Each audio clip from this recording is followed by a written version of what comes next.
millennials can be a great asset in any team.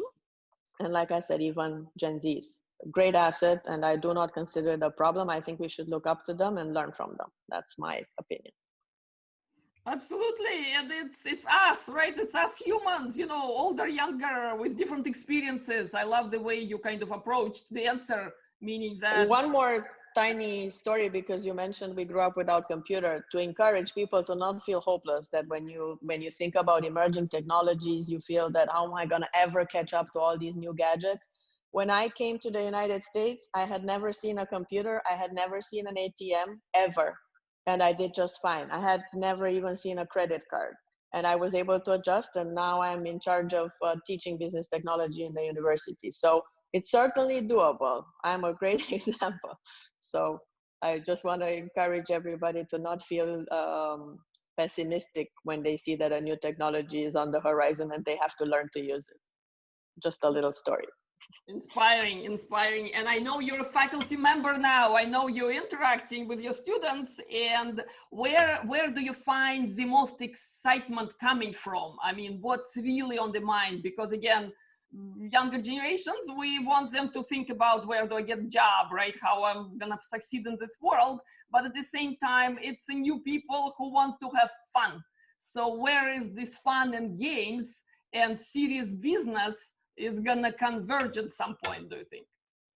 Absolutely. And I think that's the part that is exciting to me to teach, because the young generation keeps you on your tippy toes mentally and in terms of interaction, right? They have constant questions and they want to break all the silos, and they expect, you mentioned games, right? They expect the same type of interaction and the same type of instant gratification and engagement like in video games and in the entertainment industry. And I think we have to break these silos that we've had traditionally for several hundred years now, that we have this academic environment and this corporate environment, and that we're deploying technologies in a very business-like manner. What I see in the young generation is they just want to break all that silo and think about it in a 360 approach. And definitely it has to be highly rewarding and engaging, and in a way that suits their needs, not what we come up with in a boardroom or in a perfectly planned deployment scenario and in a strategic roadmap. That does not fit this generation. They want to interact with it exactly the same way like they go to any video arcade or when they play anything in their living room.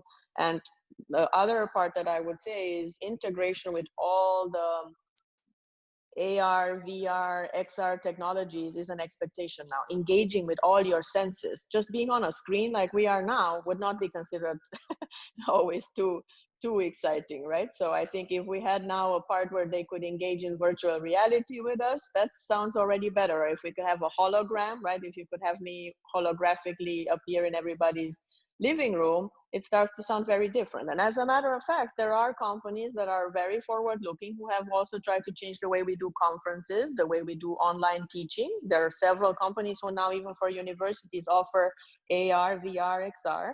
And several universities have started to, particularly in more technical and scientifically based environments, teach the students highly interactive. You can touch, feel, extract stuff from your screen.